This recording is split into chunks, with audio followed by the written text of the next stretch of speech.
After nearly 4 months of development, H3VR's latest update is finally complete.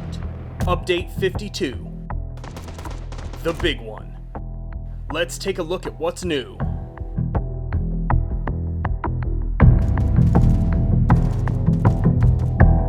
All firearm sounds have been reauthored for consistency, accuracy, and impact.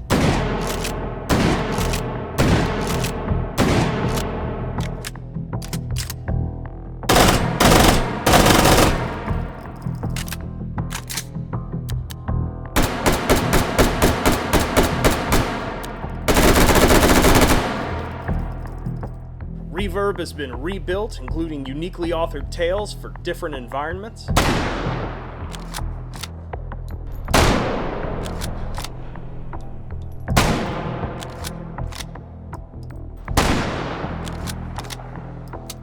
Time of flight sound delay, and distant aspect sound for explosions.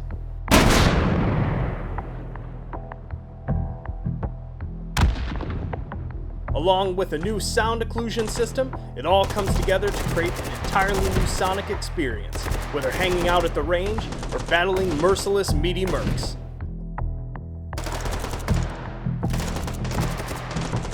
Next up, core firearm systems have been rewritten across the board for more accurate simulation, better performance, new audio events, and reliability. Slides and bolts now have their correct reversal ranges, differences in handgun trigger types are properly represented, mode switches on things like the SPOS 12 actually work, and every piece of mechanics across gun types has been given some much needed love.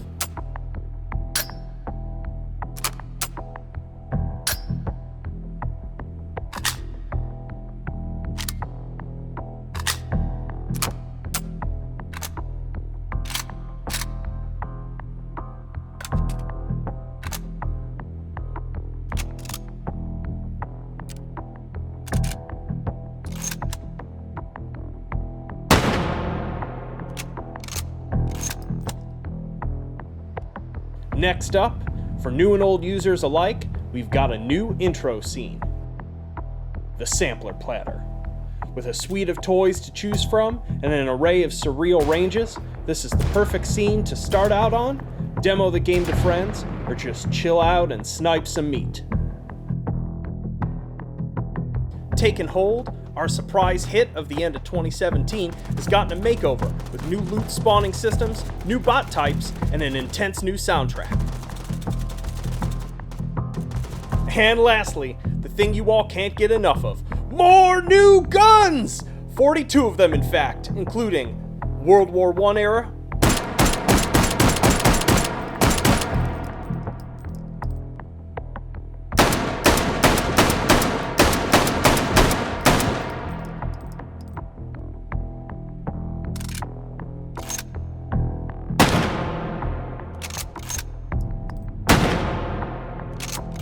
World War II era,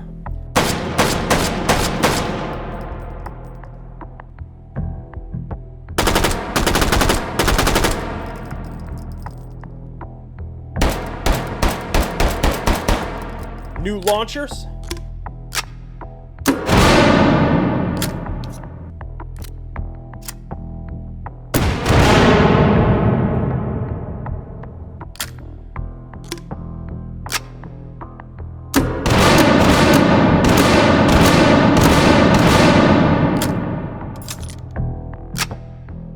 new thrown grenades,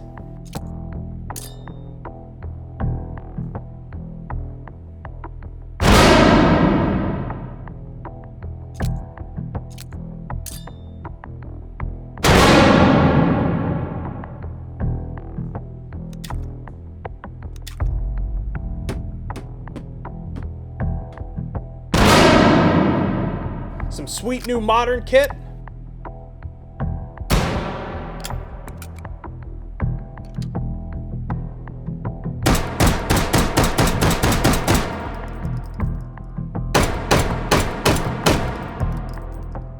and introducing, finally, belt-fed machine guns.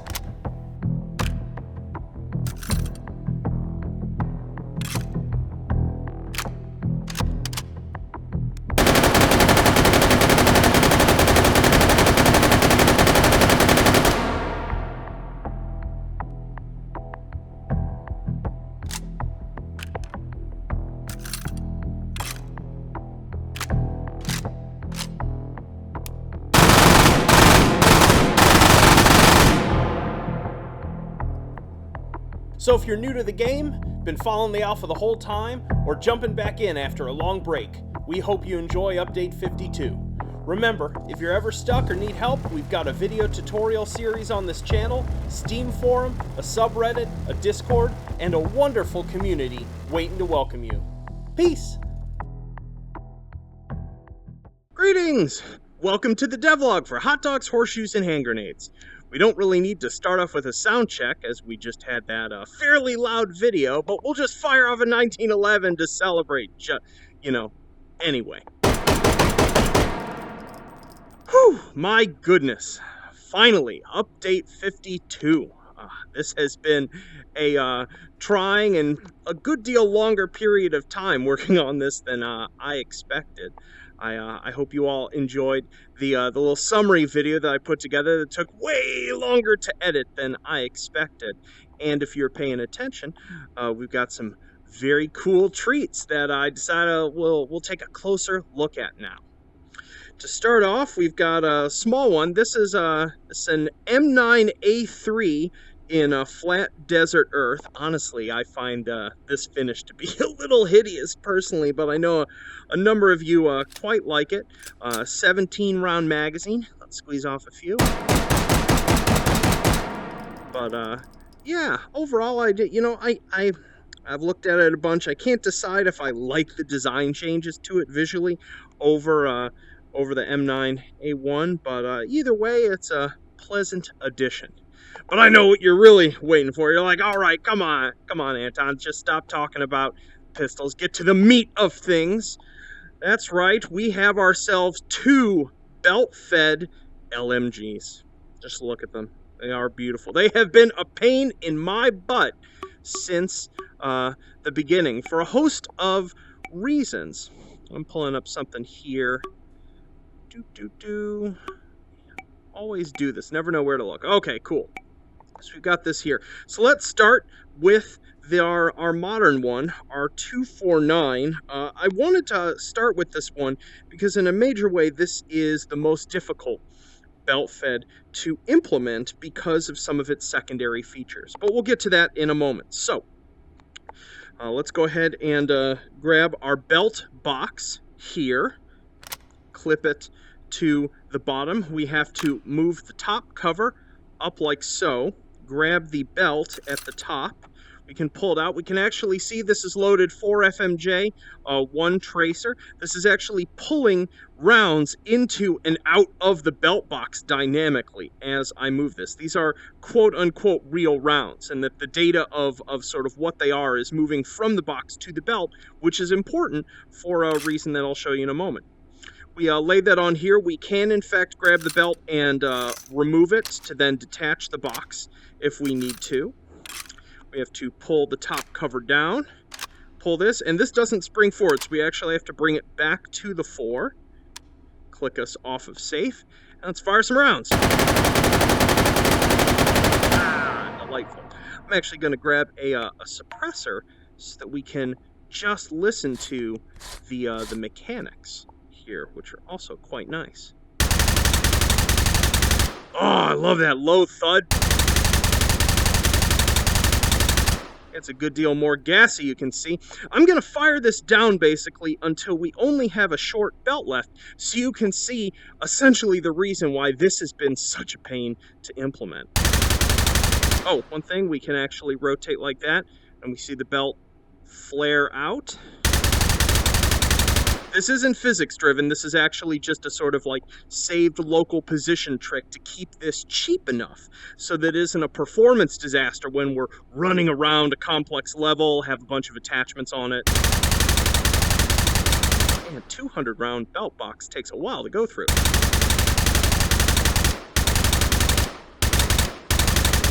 Oh, there we go. Cool. So we now have only a little bit of belt left. We can actually go ahead and detach the box. This was a complex thing to implement, number one. Let's pull the top cover up. This, being able to now grab this and pull this compacted belt segment off, was complex thing number two to implement. I can actually click and let that go forward. We can, in fact, place it back on. I just have to release it over the top. And we can, in fact, pull our bolt back, and finish off this segment. Beautiful. Oh, just getting flashbacks for what a pain this has all been to get working.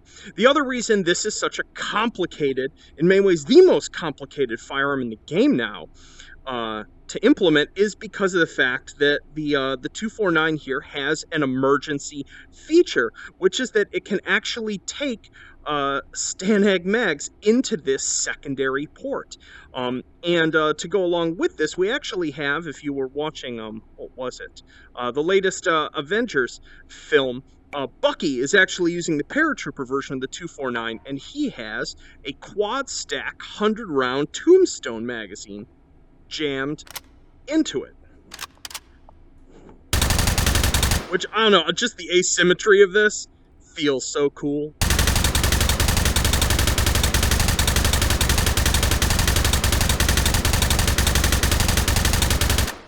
Boom. And we're out. So there you have it. So you can put anything from a 5-rounder to a 100-rounder. You can actually even jam the double drum in here if you don't want to actually deal with the belt box. So it's quite a versatile piece. We've got a bipod we can... Oops. Looks like the rotation is incorrect on that. See if we can fix that before release. Throw that over here. And for those of you who are more like, I love the classics, we have this absolute beast. That's right, the MG42. I think the other nickname for this was Hitler's buzzsaw, and for very good reason. We pull out our 50-round assault drum, pull our top cover up. This obviously has a much shorter belt, easier to affix. Pull that down, pull the charging handle. We can go through this real quick. Make sure the sucker's shouldered.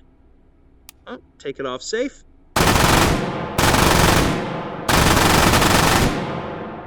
And that was 50 rounds. That makes this, I think, I did some calculation. In terms of muzzle energy, this is absolutely the highest DPS gun that fires bullets in the entire game. Still getting used to actually doing that. My understanding is that when the assault drum was in use and a machine gunner was sort of moving to a forward position, they would actually grab the bipod and pull it down a little bit like this, just because of the amount of recoil this would have had, and try to squeeze off sort of like 7 to 9 round bursts, kind of like this.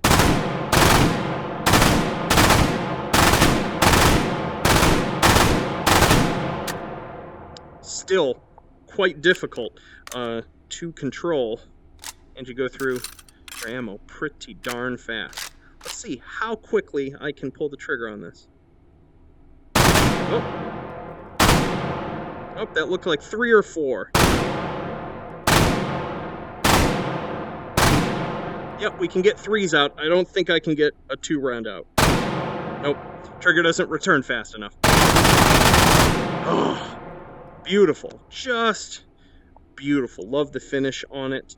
Many thanks to Ben Kalla for making both these and the other LMGs that are in the set. They're gorgeous pieces. They are basically the most complex models that are in the game, and they were all a hoot to implement.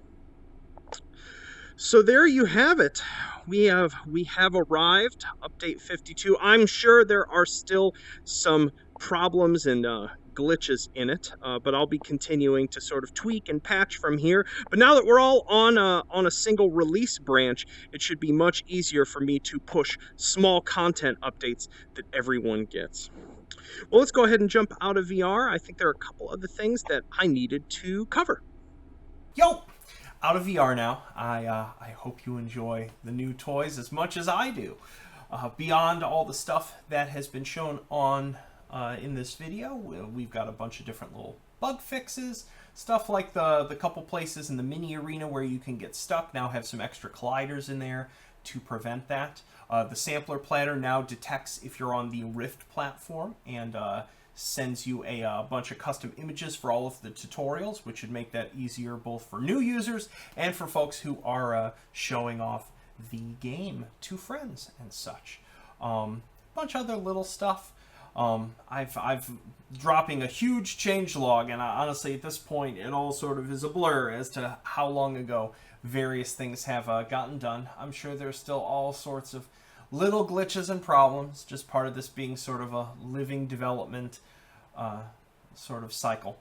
But hopefully nothing too game-breaking, as I'm beginning a soft vacation as of today. I say soft just in case I mucked something up with this release and have to hotfix things over the next couple days. I'm sure I will. I have mentally and emotionally prepared myself for that. But after this weekend, Anton is chilling out for a bit. I'm going to take a couple weeks to just relax, recharge. This'll actually be the first vacation where I basically don't have the flu, knock on desk, in I can't even remember. So hoping to just recharge, work on my sketchbook, read, play some games, and and just get ready for what's going to be the sort of like next cycle in the game's evolution. Following that, June is going to basically be the I'm going to sort of take it light to a certain extent, in that it's going to be the month of modern munitions. It's going to be a bunch of small gun-centric updates. So I'm going to do some modern pistols, some modern combat rifles, some modern bolt actions. I know a number of you have been like, yeah, can we do some other than the World War II stuff? It's so old and lame. And while those folks are allowed to be wrong about those sorts of things, I understand that many of you would enjoy some more modern kits. So that's what's going to be going in, and that'll take us all the way up to the 4th of July, which is of course a special date for this game thematically, when I have an extra special big toy planned for that day, along with some new fireworks and toys. I might do something dippy, fun, and small, like a classic old like red plastic cap gun or something like that, seeing as I've been sort of running with the theme of sort of underwhelming kids sort of firework toys the past 2 years. So I'm looking forward to that. Well, I hope you all enjoy this new update. One other thing, I added some more new spawn tables to take and hold just the past couple days. So there's an all modern one now, an all pistols one now, and a totally random one, which I hope nothing breaks with that, because I basically let it just auto load and spawn things from across the sort of object and firearm and melee table. So hopefully I didn't forget to like finish migrating anything that can spawn in that mode. If I did, please let me know. So yeah, well, I hope you have a blast playing with all of it. I can't tell you how good it feels to finally be done with this update and have everything merged back onto mainline, so I can do small content updates that everyone gets for a while. So yeah, I hope you all have a wonderful weekend. Peace.